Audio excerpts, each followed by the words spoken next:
Hey everyone, this is Steve from PublishPress, and on this episode of our podcast, we're talking with Tyler from PaywallProject. If you're around the WordPress community, you may have come across a video he made a couple of years ago about West Virginia newspapers that were struggling to stay in business. And he's made it his business to try and make those newspapers financially sustainable. He has a WordPress platform that enables small publishers to set up a paywall, make money, and keep themselves going. And the business is going well, and it's expanded beyond West Virginia to other parts of the US and now internationally. I think you're going to find this a really interesting conversation.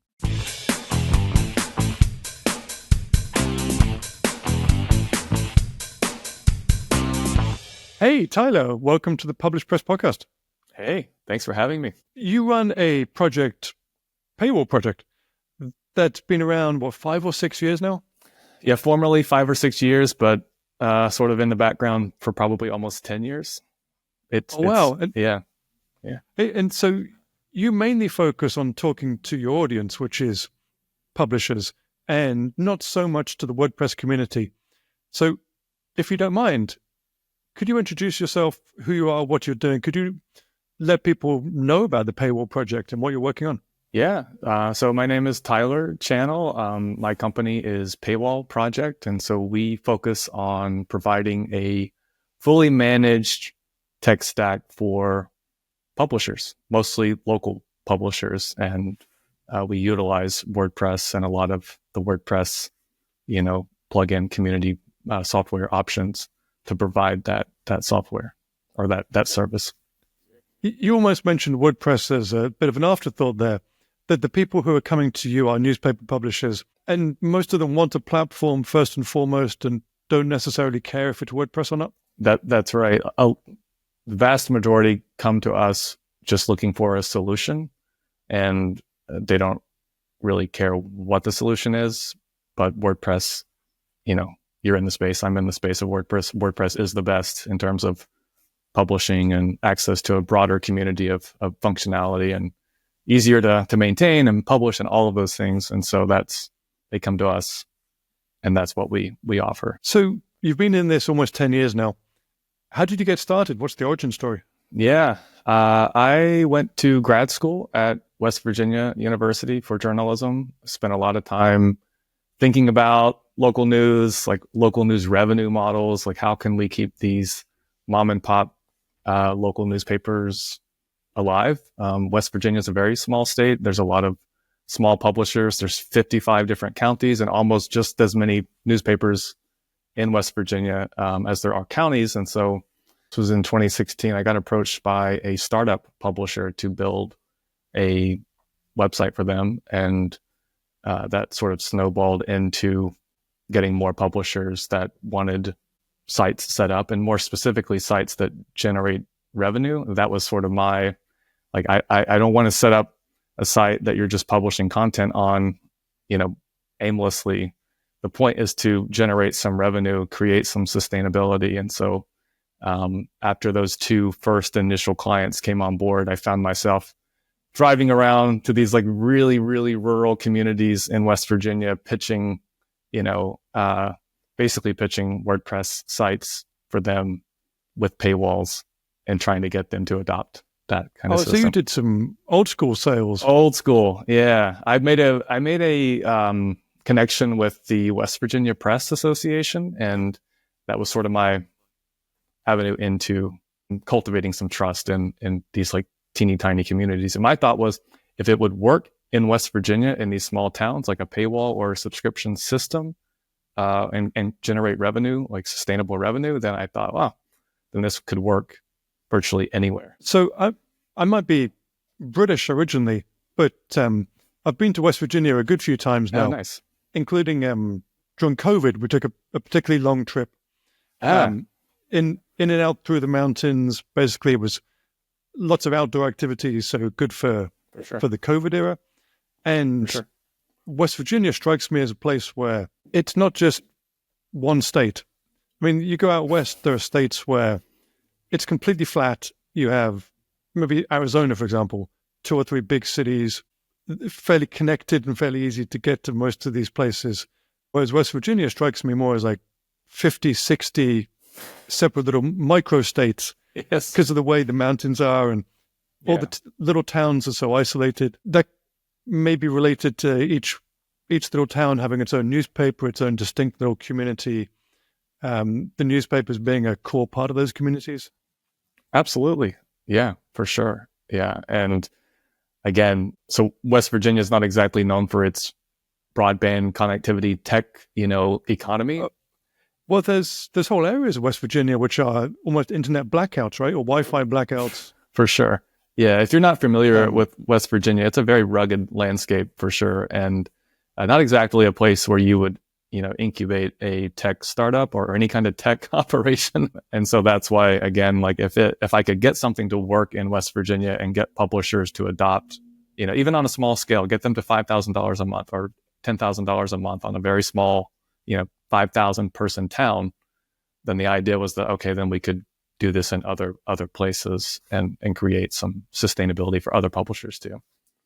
So your first customers were all in West Virginia. Yeah. Was there a moment when you got an outside customer and thought, this could grow a little bit bigger? For sure. Yeah. The leads started to come after, you get a few of these sites on board and they start to find you from sites that are built, using PaywallProject. And then there's word of mouth and things start to grow in that way. Customers have come to PaywallProject because they see other publishers or there's word of mouth. And so it's sort of grown in that way into a multi-state, even international. We have international based publishers at this point. So a lot of the publishers may know each other and go to the same meetings, the same associations, the same conferences. Absolutely. What happens typically is a publisher comes on board and then there's like 2 or 3 more, 4 more, 5 more within that like 200-mile radius because they talk to each other. And, that's like the best trust, building that, for them to trust PaywallProject to take on the project. So for them. So what do these newspapers look like? What's a typical one? From my experience here in Florida, these small newspapers are often a mom and pop organization. There's maybe a married couple in their 50s, for example. Is that what a lot of your customers look like? I would say so. Yeah, in the beginning, for sure. They were certainly mom and pop, couples in their 50s, 60s, some maybe even retired and doing this as sort of a retirement, hobby, if you will. And then more recently, we were getting more solopreneurs. We're getting more mid-sized publishers that are coming on board that have, bigger teams and are digital first type publishers. Whereas for a long time, we were sort of getting the print first, web is the secondary thing that we have to deal with type clients. Well, so you've added a whole different segment to your user base. You've got the startups as well now. For sure. Yeah. People who come from SaaS-based platforms, maybe they've started up a newsletter and now they're wanting a bit more control over their setup because maybe they don't have a website or maybe they want to generate more income, more sustainability. And so we help them sort of make that transition. So where does the name PaywallProject come from? Are you very focused on getting these newspapers behind a paywall and generating revenue for them? Is that your main selling point? I would say so. And oftentimes if you're in the local news space, it can be a very off-putting word for them. They see the word paywall and they're like, oh no, we can't do that. Like that's not within our ethos to paywall our content. But it's not a hard paywall. We certainly don't advise hard paywalls in almost any case. It's a soft, metered approach that we sort of, prescribe. Oh, so people may get 1 article, 2 articles free, then maybe they have to sign up for the newsletter to get the 3rd or 4th article. Precisely, yeah. So most of the structures are 1 article for free that allows for social, sharing and SEO benefits and all of those things. And then we're asking them to sign up for free to get an additional article or 2. And that's the point in which they're creating accounts and adding them into the newsletter. And then they get access to that article. And now that they're on the newsletter, the most important part of the whole operation, getting your readers onto the newsletter, you can remarket to them every day, every week, whatever that cadence is for your newsletter. Hopefully it's often. And the idea would be to get them to upgrade at some point after being blitzed with your wonderful content. So does it work? I mean, obviously it must work, but I guess my question should be, how well does it work? You run a newspaper in a small West Virginia town. Are you looking at getting up to a revenue of 10, 15, 20, $50,000 a year? You for sure. Yeah, we have publishers that have landed in that like that number for the digital side of their operations. A lot of it will come down to how often they're sending their newsletters and how restrictive they are with their meter. So if a publisher is giving away like 5 free articles before they ask you to sign up for free, they may never get to that point in the funnel of signing up for the newsletter, and they may never get to the point where they're being asked to subscribe. So, we that's in the very beginning of the setup, we basically preach, kind of a 1-and-1 strategy, 1 free on the public side, 1 free on the free sign up side. And then, from there, that's where they grow the newsletter like crazy, grow that newsletter list like crazy. Oh, so you have enough data now, you have enough sites to be able to make some fairly strong recommendations on what works best.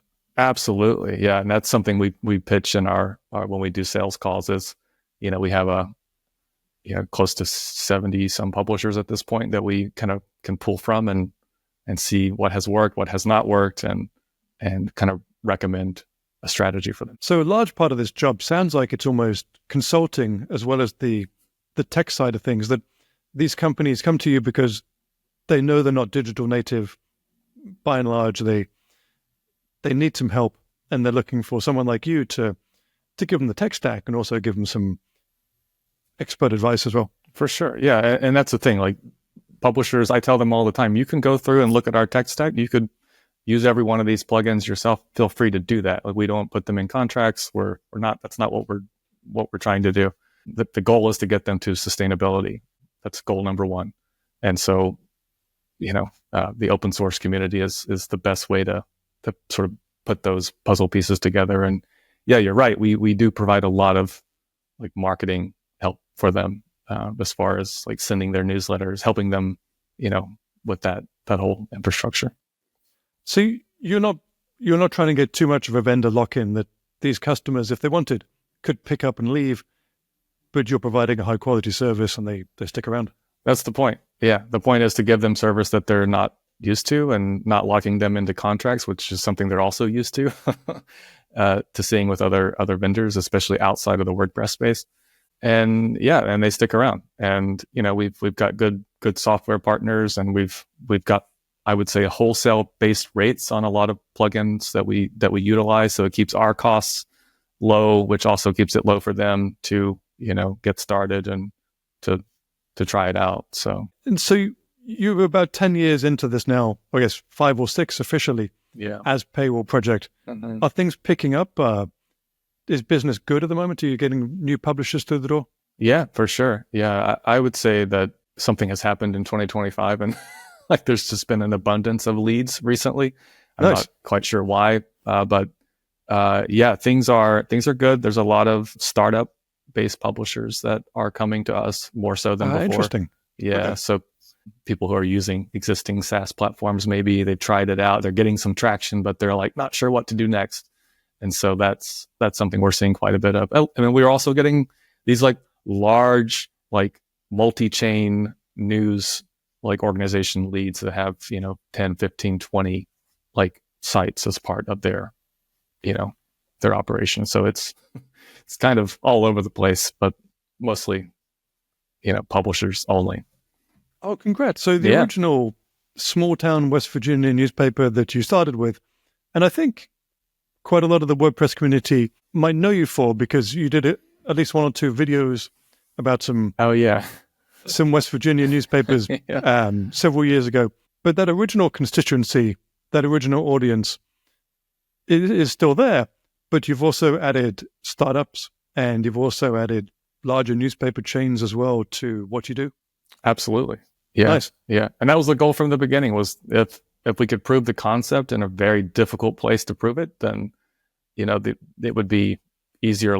Nothing's easy in the publisher space, but long term, it would be more attainable to, attract, bigger publishers to maybe try out a model that they're not super familiar with. So the pain points that they're coming to get solved by you are the paywall, of course.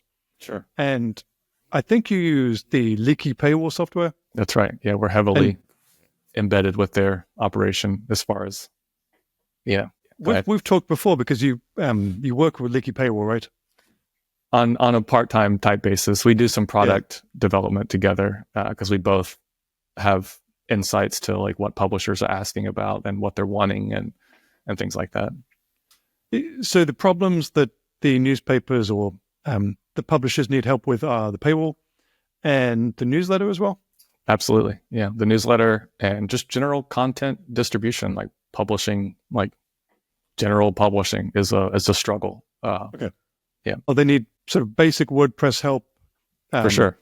Okay. Yeah.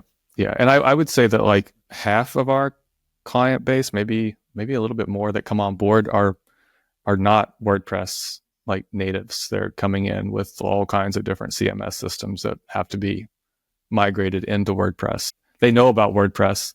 Maybe they know it from like the WordPress.com side of things, but they're not, some of them have had terrible experiences with WordPress because of the WordPress.com, Squarespace type approach on that side. So they're sometimes hesitant.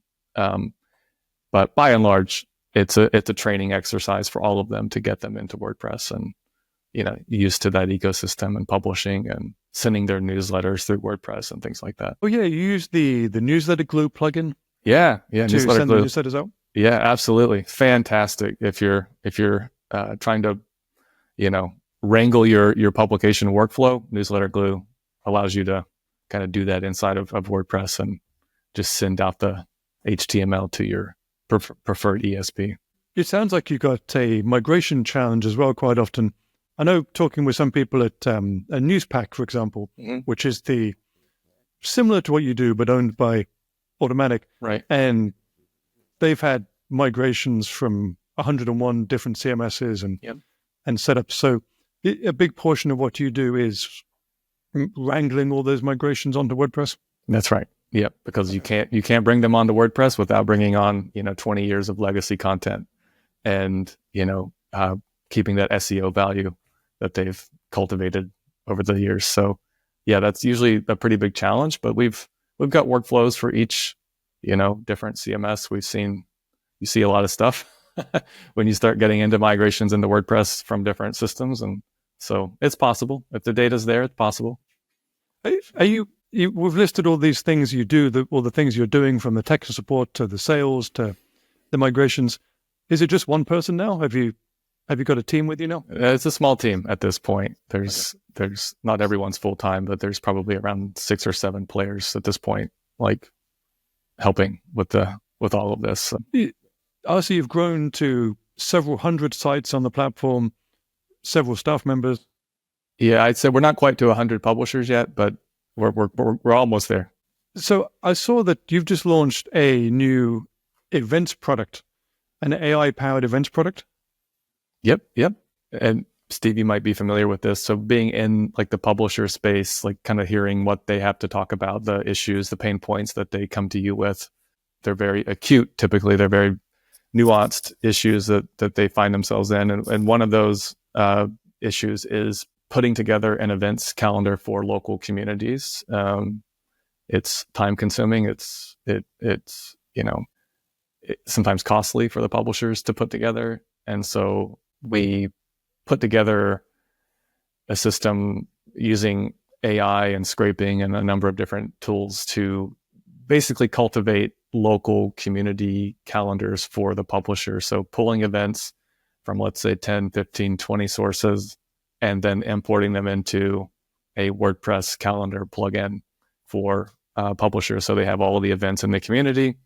They don't have to do anything. They don't have to go surf around trying to figure things out. It's just dumping in every night with new content, updated content, and then all of the value that brings as far as SEO and adding it into the newsletter if they want, or exporting it to the print publication and things like that. That sounds awesome. So It goes to Facebook, it goes to all the local news sites, it goes to anywhere you can pick up events. That's right. Imports them, maybe with images and the date and cost. Right. Looks for any duplicates. Absolutely. And then also updated event, like if the event time changes, the location changes, maybe the banner advertising thing that they're using for marketing changes, like we are tracking for all of those adjustments. And then imports them all into the events calendar or another WordPress plugin. Absolutely. Yep. That sounds pretty awesome. Yeah. Kind of leaning on the tech that's there. Like WordPress has really great, robust calendar community. There's many different options as far as plugins go. And then just sort of utilizing AI to do what it does very well. And that is, structuring data and putting it into a format that is repeatable. And our publishers are liking it so far. It's only been live for about 4 months. So, and I can see some possible extra benefits as well. It might be possible once you have a popular events listing to maybe charge for some event listings or extra promotion. It could be something like, say, that could go out in the physical newspaper as well if they have a print version. For sure. Yeah. And those are sort of roadmaps for like future functionality that we hope to implement and try out. So right now, most of the benefit is the time savings, some cost savings for them, some SEO benefit. There's been a lot of side door traffic to these events. People search for example, one of our clients, Salem Reporter in Salem, Oregon. That's the capital city of Oregon. They've been pulling in events for the last 3 months or so, and people are actually finding events when they type in like Salem City Council meetings. Salem is outranking the original sources of the data, and people are finding their sites through a side door, and boosting the overall traffic to the site. So you've ticked off a few of the problems that newspapers might have from the paywall, making some online revenue for them, to getting a newsletter out, to events. Are there other problems that you see that customers are telling you about, things that pain points you'd like to solve? I could probably be here all day if I went through every function request or thing that they require. I would say that, and this is something that we've solved a couple of years ago, that was a big pain point for many publishers. So when you put up a paywall, one thing that you run into as a publisher is like admin issues around, I can't log in, or how do I reset my password? And you're dealing with a lot of stuff like that. And so something we put together last year was a way to sort of log people in automatically through the newsletter. And it's kind of a longer story. It recognizes their email address. That's right. There's like a custom token in the email. That's right. Yeah. And so it logs them in and kind of keeps some of the admin headache down a bit. And because of the way that we're doing it, we had to basically have our own email newsletter sending operation, like our own ESP, to do this, because it's, our publishers will come to us with MailChimp or MailerLite or whatever system that they're using. And so we sort of standardized everything into our own ecosystem so that we can have more control and, create these more nuanced pieces of function for the publishers. Oh, okay. That makes a lot of sense. I think of my father-in-law, for example, who he doesn't know the password for anything at all. For his Wi-Fi, for his sports app on TV that he watches all the time. For sure. And so I can imagine the challenges of getting a large customer base to remember their passwords and enter it whenever they get to the website. For sure. A one-click login is an excellent idea. Yeah. And that issue only gets more pronounced as the publisher grows. So, some publishers we work with have, let's say 100,000 free registration users, and then a percentage of those are paid users. And so you can just imagine the snarl of requests that they'll get if people can't log in. And you want them to log in easy, especially obviously you want your paid folks to be very happy and, to like your product and not have a hassle with logging in. But also the free side, you want them to click the newsletter and see your content and hit that upgrade messaging over and over and over and over until you get them to, see the value and pay for your publications, services. Oh, so someone most likely will hit the paywall screen 5, 10, 15, 20 times before they finally think, okay, this is going to deliver enough value for me. For sure. Yeah, it could take 6 months, like on average for a publisher to convert a free person into a paid user. And a lot of that is through the newsletter. Like they're seeing bits, snips, and pieces of your content, and they like what they're seeing. Maybe they're not always clicking back to your site, but over time, if they are clicking back, they're seeing upgrade messaging. They're seeing, please sign up and support what we're doing, and eventually they'll do it if they stick around on that newsletter. And are you entirely locally focused? So far, the customers you've mentioned are all geographically based. Is that your main focus still, or have you added some general purpose publishers as well?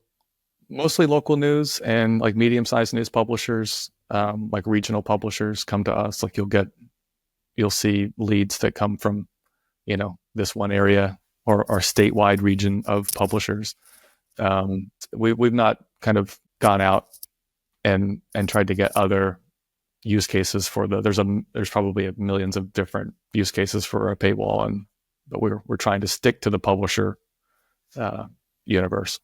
You've got a strong niche right now, and and there's not a lot of people focused on the publisher space. You've got Newspack, and they're doing a fantastic job on that side too. But there's just not a lot of tech kind of fixated on helping a publisher, grow revenue and put out all the fires that they're constantly having to put out with their tech stacks. So we find that there's maybe not trillions of dollars a year in this particular vertical, but there's definitely enough to keep you busy for the rest of your life.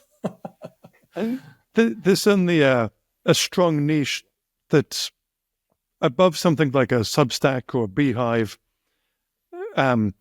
It has more people involved quite often in actually writing the content, and it may have the physical component as well, the actual newspaper. Those are things that are probably not easily dealt with on a newsletter platform.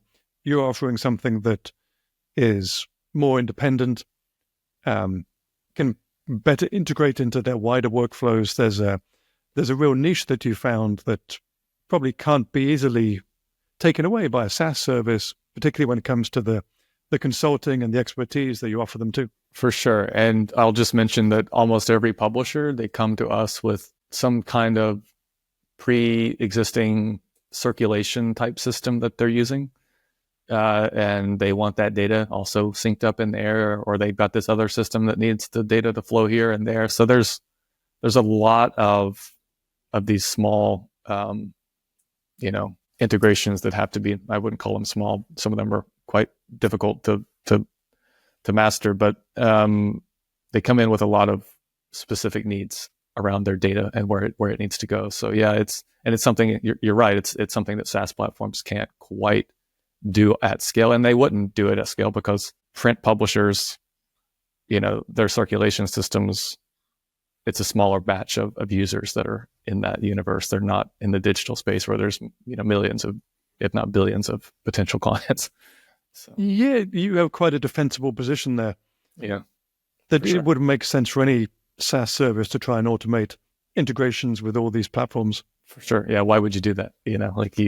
There's all kinds of other things you could be focused on. So maybe we're crazy for focusing on that. This has been your interest in at least 10 years and going back before that to your university life. For sure. It's been a lifelong interest so far. For sure. To make sure these newspapers are healthy and sustainable. Yeah. Yeah. I distinctly remember in an undergrad course, a professor mentioned something around like, if somebody can crack the nut on keeping local news sustainable, like they're gonna, she didn't say they're gonna be rich, but they're gonna be successful at whatever they do. And so that's just something that stuck with me for a long time. And I guess here I am trying to solve that problem. So you've got a fairly good overview of large parts of the US, from West Virginia to New England to out on the West Coast as well. And internationally, it sounds like as well. Yeah. Mm-hmm. How are you feeling about things at the moment?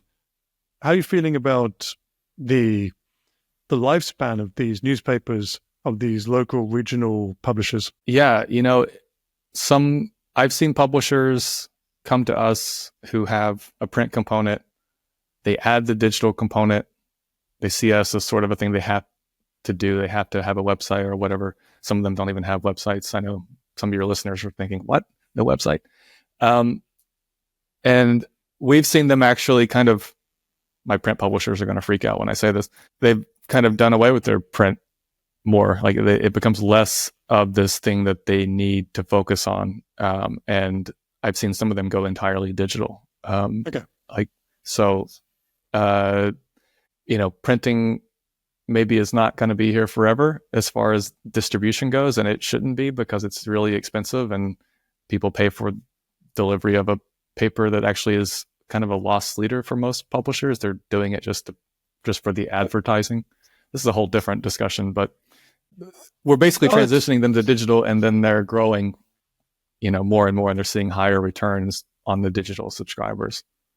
So we're at the point where for most of the newspapers, the physical edition is a loss leader and the digital is perhaps where the actual revenue is? For sure.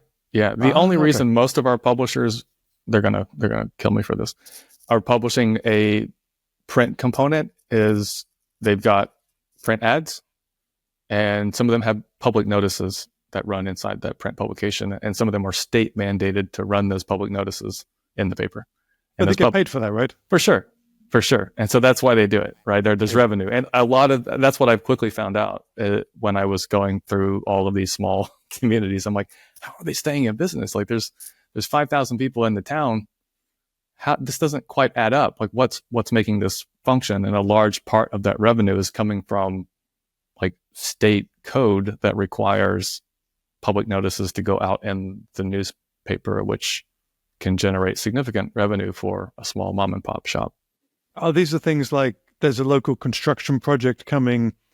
Here's advance notice. The construction is going to happen. That's right. Yeah. And those kind of notices. Exactly. And in West Virginia, especially where I grew up, it was like, the coal mine's going to do some blasting or something. Like they have to notify the public, required by state code. They have to publish that in the paper of record, they would say, in the region. Oh, so literally without the digital component, these newspapers would be looking at going out of business probably because they'd be losing money on the print publication. Well, yeah. So the risk is if a state decides to adjust that public notice requirement, maybe allow some digital publications to get in on the game of publishing, those public notices, it can put them at risk for going out of business. So yeah, it just makes sense for them to build sort of a fortress around, a subscriber funded type operation. And honestly, as you know, being in the software business, there's much less overhead for, something like that, where your people can write from home and you can be more nimble than you can be with this like large print component looming over your head that's super expensive to not only produce, but also to deliver. Oh, so these old school newspapers, they may no longer have the little office in downtown with, I remember driving through West Virginia on trips that quite often in the downtown you would see the newspaper building on the main street. Yeah. So they may be moving away from that model that the journalists work from home. I mean, not all of them, but I think that's where it's headed.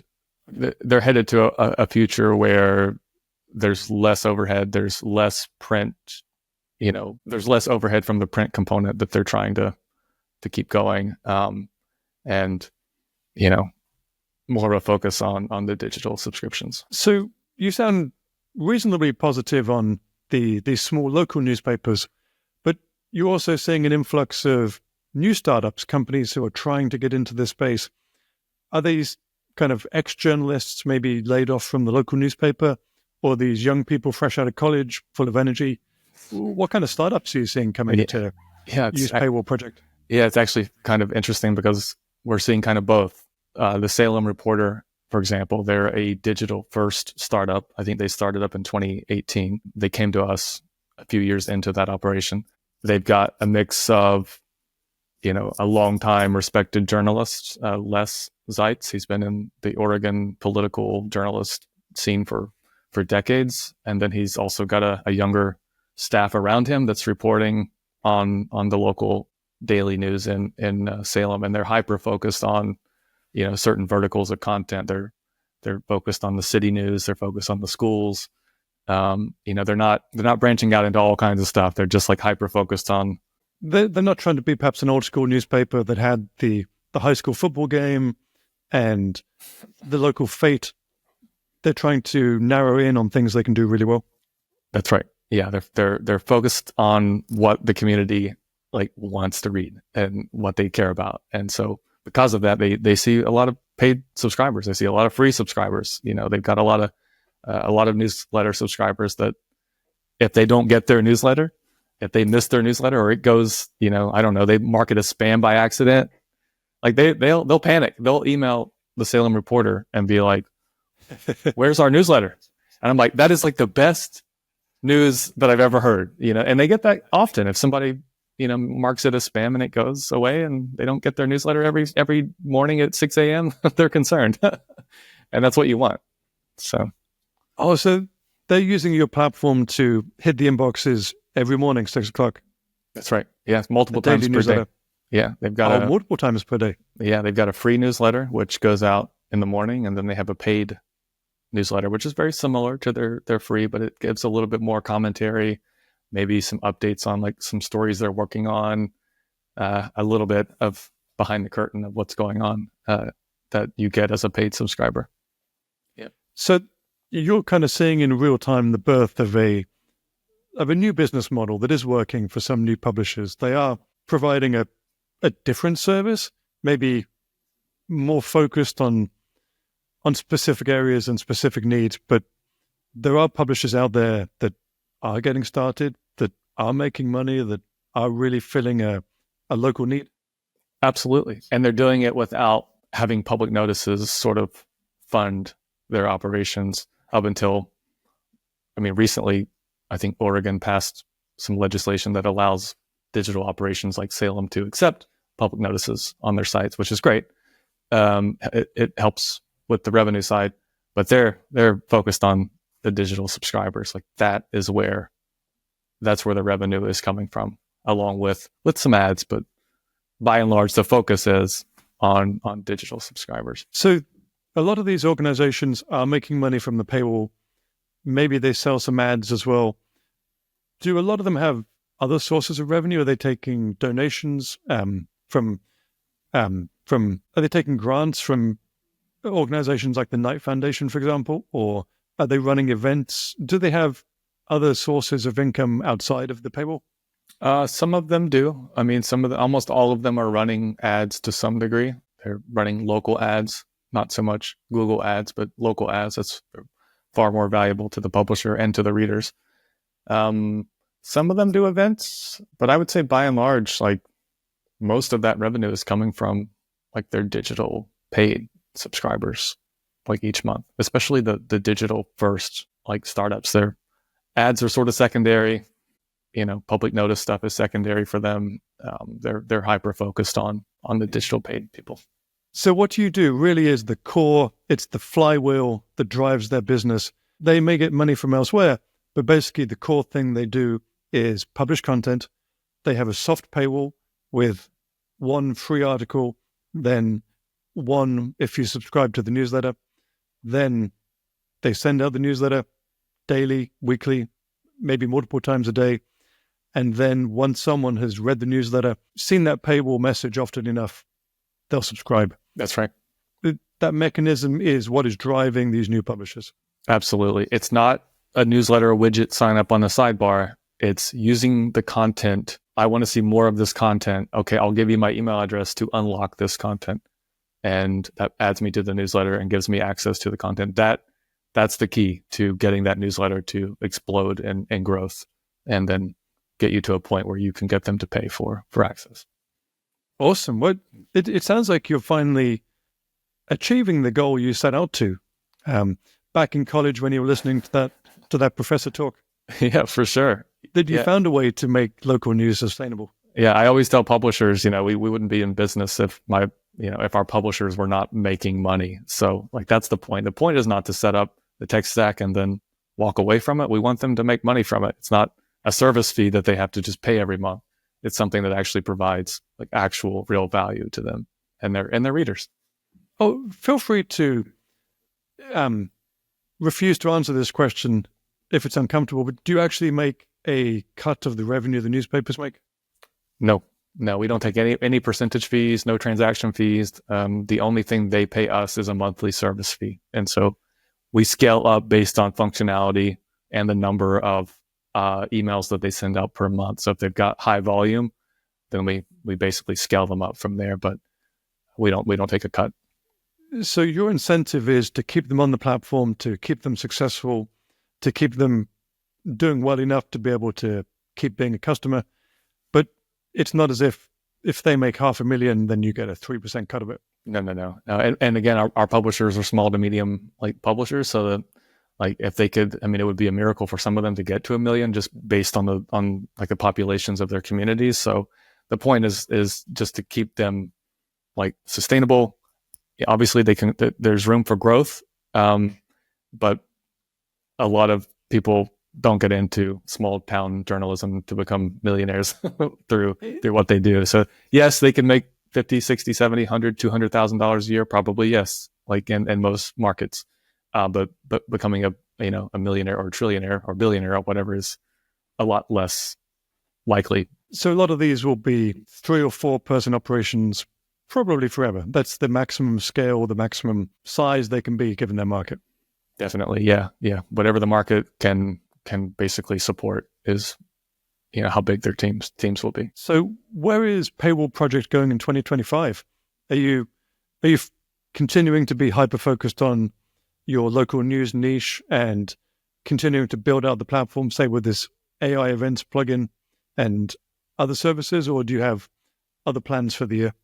Yeah, so we're still hyper-focused on local news, and there's a lot of local news publishers that need support, need help, and need help with growing their paid audiences. And so we're still focused on that, focused on creating products that, fit these really nuanced needs that they have to serve their audiences. And so that's, we remain laser focused on the publisher. And are you still driving around and shaking the hands of the local newspapers people and trying to get them on board, or are you a little bit beyond that now? Are you moving on to Zoom meetings and? Yeah.